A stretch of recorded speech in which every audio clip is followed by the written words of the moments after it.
ఏమండి ఏమండి ఫ్రిడ్జ్లో ఒక మామిడికాయ పెట్టాను కదా అదొకసారి తీసుకురండి.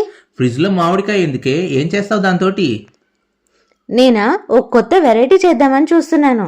మామిడికాయతోటి వెరైటీయా? ఏం చేస్తావమ్మా మామిడికాయతోటి వెరైటీ? ఏం లేదండి, మార్నింగ్ మ్యాంగో మిల్క్ షేక్ చూశాను టీవీలో.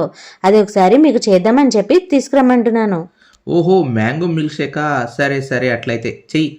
ఇవాళ ఎలా అయినా మ్యాంగో మిల్క్ షేక్ బాగా చేసి మా ఆయన్ని ఇంప్రెస్ చేసేయాలి. ఏంటే గొనుగుతున్నావు? మిల్క్ షేక్ చేస్తున్నావా లేదా? త్వరగా చెయ్యి. అయ్యో, చూడబోతే పంచదారగా తక్కువే ఉంది, అయిపోయినట్టుంది.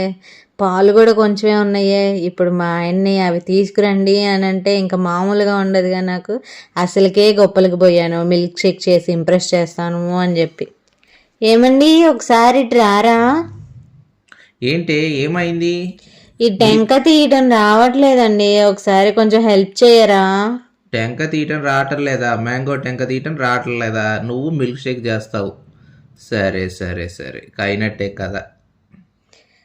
అబ్బా, నాకు ఫస్ట్ టైం అండి చేయడం, కొంచెం హెల్ప్ చేస్తే పోయేదేముంది. సరే సరే, చేస్తానన్నా కాబట్టి చేస్తున్నాను. సరే ఇదిగో తీశాను, కానీ త్వరగా చెయ్యి. గంట నుంచి మిల్క్ షేక్ చేస్తా అని చెప్పి సూరిస్తున్నావు. నాకేమో మిల్క్ షేక్ ఎప్పుడెప్పుడు తాగుదామా అనిపిస్తుంది. అయిపోయిందండి, ఇదిగోండి మ్యాంగో మిల్క్ షేక్ రెడీ. ఎలా తాగి ఎలా ఉందో చెప్పండి. టూ, ఇంకా రెండోసారి మిల్క్ షేక్ చేస్తానని చెప్పకమ్మా నాతోటి. ఏంటండి?